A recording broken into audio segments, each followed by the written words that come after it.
Okie dokie.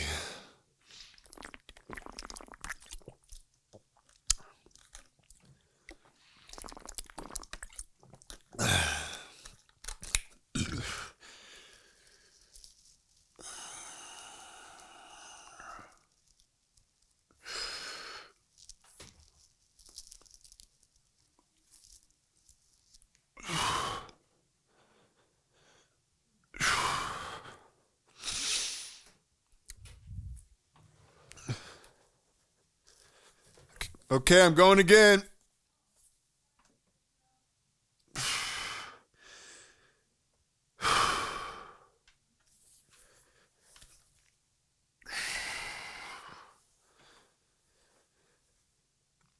In game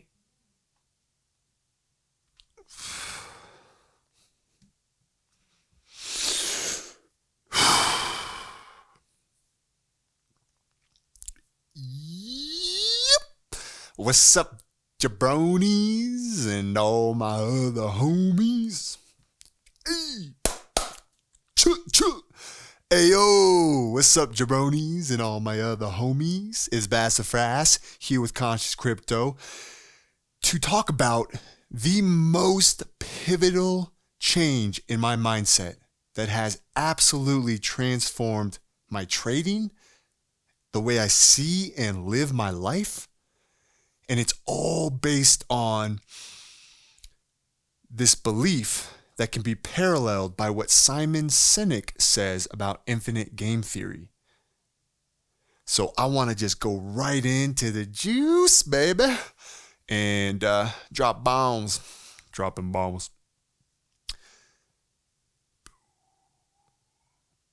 In game theory, there are two kinds of games. There are finite games and there are infinite games. A finite game is defined as known players, fixed rules, and an agreed upon objective. Baseball.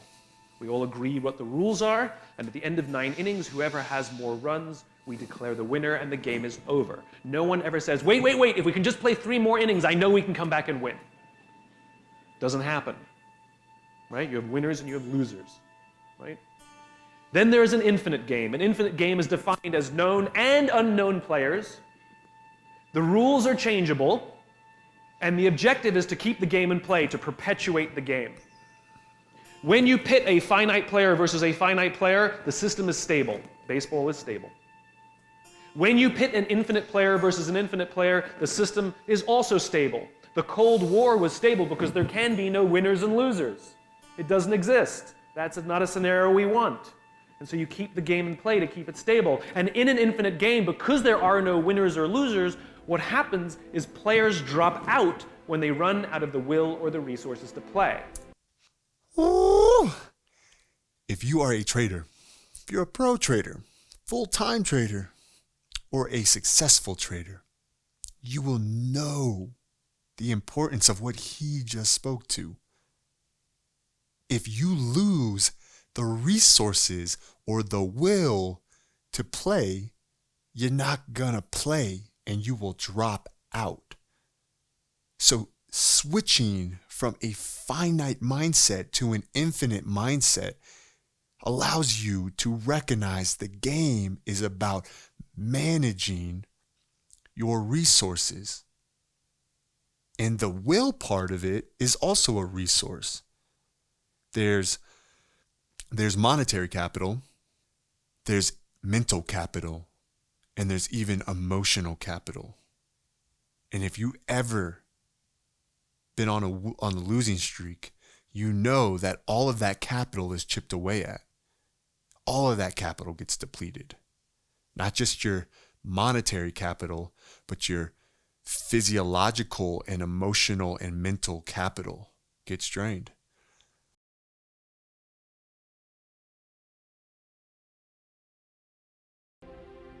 And then they're replaced by other players. The game perpetuates, the players change out. Problems arise when you pit a finite player versus an infinite player, because the finite player is playing to win, and the infinite player is playing to stay in the game. The finite player is playing to win, is keyed in on these wins and losses, and that's how I become a successful trader, is I gotta win more than I lose. And it's like, yes, Duh. Duh. But the infinite player is playing the long game. They're looking to stay. So we have to switch from this idea of I made money on Tuesday and then by Thursday you've given it back to the market and into this realm of making money and protecting that money. As Warren Buffett says, the number one rule, don't lose money. Don't lose money. Why? Because that preserves your capital. It preserves your ability to play the game, to continue to trade. A finite player will always get frustrated. They will find themselves in quagmire. This was the United States and Vietnam.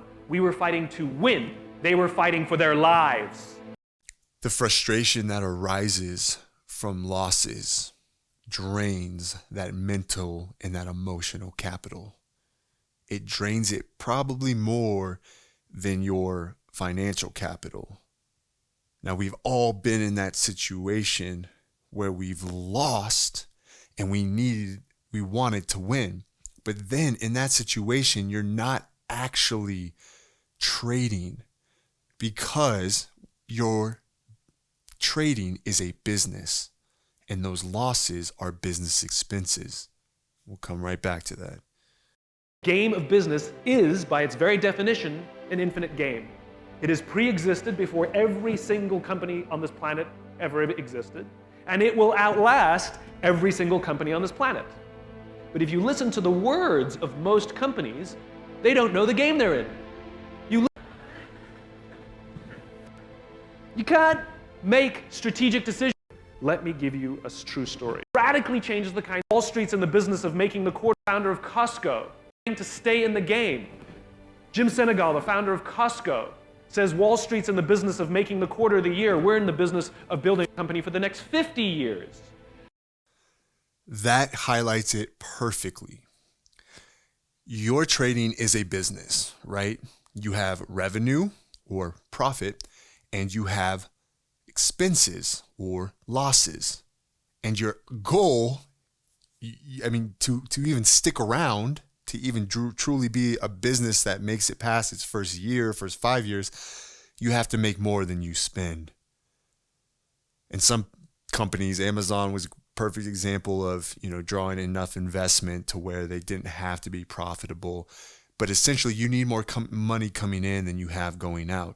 And if you look at your losses as business expenses, then you've begun to adopt the infinite mindset, the infinite player mindset, because a business has to spend money to make money. They have to do it. They have to spend money to R&D a product. They have to spend money to build that product, ship that product, market that product, pay the staff that helps market that product and customer service that product. You have all of these expenses. Now, if you look at your losses as expenses, you're beginning to see that you have to take a trade in order to make money. And you can surrender the outcome, that you don't know the outcome, but you do have an edge based on probabilities that says if I take this trade 80% of the time, I make money. So when you take a trade, you don't know if you're going to win or lose, but it's not important because once you get a loss, you look at it as a business expense. It's a expense to bring you closer to that winning trade that makes you money. You spent money to make money. And if there's not a better example of this idea of the long game coming out of that sticking power, that sticking around. Hanging around. Kid's got alligator blood. Can't get rid of him. Wall Street's in the business of making their quarter. We're in the business of making a company for the next 50 years. We have to switch out of this mode of win and losses and triumph and defeat and recognize that it's all about surviving and thriving in the game of trading. And who doesn't want to be a trader? I mean, you get to trade from wherever you are, wherever you have an internet connection or the ability to make a phone call to a broker. You can make money wherever you are at any time. But in that statement, your mind could interpret that with a fallacy, that you should be constantly making money. And going back to the business expense, a loss is just one step closer to making money. I heard it in marketing. Every no is that much closer to a yes. If you've ever done, which I have, cold calling or canvassing where you knock on doors and you're like, hey, I'm here selling solar panels. You've experienced no, no, no, no, no. And if you can switch your mindset to say every no is that much closer to a yes, you will keep knocking on doors. You will keep dialing numbers. The same thing applies with trading, is that if you have applied proper risk management, proper position sizing, and you enter the trade based on your signals, then you will be that much closer to a winning trade. The understanding of knowing what game you're in radically changes the kinds of decisions you make and the way you see the world. It is also tremendously confidence building. Finite players play to beat the people around them. Infinite players play to be better than themselves. To wake up every single day and say, how can we make our company a better version of itself today than it was yesterday? How can we create a product this week that's better than the product we created last week? We also have to play the infinite game. It's not about being ranked number one. The only person in your way is you. The only person in the way of you becoming a full-time trader or a successful trader is you. Now, yes, in this infinite game, there is known and unknown players. So why focus on the unknown? Why not focus on the known, the person you have control over? My mentor, and I chose my mentor, Austin Silver, for this reason, has wicked, massive spreadsheets based on books from Mike Bellafiore. They call him Bella. And he wrote One Good Trade, and he wrote The Playbook, the latter of which I have read. And from that book, my mentor, Austin Silver, created crazy good spreadsheets. And they track habits both on and off the charts. Habits like getting to sleep early, habits like meditation, as well as the habits on the chart and the work you put in on the charts. Not necessarily trading, but back testing, replaying market activity, as well as like what assets he makes the most money in, what assets he makes the least amount of money in or loses money in, what days he makes the most money in or what days he doesn't make the most money in. By cataloging every single thing you do, both on and off the charts, and keeping that structure, you are looking for the flaws within your own self. You are looking to better your own self, to outdo your own self, as Simon Sinek would say. And so there is a practical approach to this. It's not just this broaden your awareness and be keeping your eye on the long game and your vision on the long game. But once you do that and understand that your real goal is to be around in 5-10 years, successful and making money, then you can begin to chunk it down and be completely present with what's in front of you. And that's you. That's all your work. That has nothing to do with anybody else. Doesn't have to do with anybody else in the market. You're never going to know when some whale or the market maker comes and manipulates price. You're just not going to know unless you're that whale. So you better just tend to what you can control, what is known. And that's your choices, your decisions, and how you behave from your beliefs. It's not about having more followers on Twitter than your friends. It's not about outdoing anyone. It's about how to outdo yourself. It's not about selling more books or getting more TED views than somebody else. It's about how to make sure that the work that you're producing is better than the work you produced before. You are your competition. And that is what ensures you stay in the game the longest. And that is what ensures you find joy. I had to stick around for that little titty bit right there because my man's speaking to joy. And that's something that many people go without in their lives, or they find joy in transient experiences or temporary things. You know, you buy the car and then a week later or a month later, that car is no longer exciting to you. It's no longer what you desire. But a life without joy is a life not well lived, probably not worth living at all. And the joy is, as everyone has heard, is not found in the destination. The joy is found in the journey. And that's where, cataloging and journaling your trades and your mindset and your mistakes, your trading errors, and the trades you took and how much you made versus how much you lost and what times of the day were most profitable. And enjoying that aspect of it, wanting to do that aspect of it. Trading has made me love budgeting. It's made me love managing my money, both in trading and out here in the forerealm. Out here in the mythical realm of the metaverse, God's metaverse. Like, that's what trading has done for me. It's made me love to sit in meditation. It's encouraged me at the least. That's what I love about this. Joy is less so in the wave, roller coaster of big wins and the big losses. But instead, joy is found in that showing up every day. Showing up every day for yourself. And as a result, for your trading. It's even perfectly identified in this sense of the pain-pleasure pendulum. This Freudian concept where Freud said, okay, we have this pendulum in life, and when we swing into pleasure, we have to swing back into pain.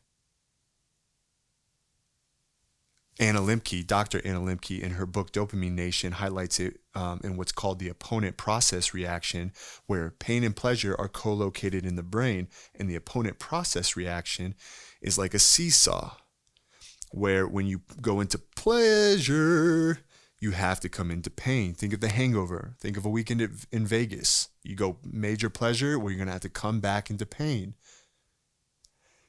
And that is what is keeping us distracted from joy, comparing the pleasure to the pain, the losses to the wins. But instead, when you find joy in the process, the journaling, the cataloging, the charting, all aspects of your trading, but not just the trading, you begin to realize this is what you're meant for, or you really enjoy this thing. And that's how I knew that I wanted to commit to trading. It wasn't about the wins. It wasn't about the losses. It was about everything else around it. And so, yes, in an infinite mindset, I love all of that stuff more. It's more valuable to me. It's what I care most about. Myself, my lifestyle, supporting me and my family, being able to begin to live the life that I deserve and they deserve.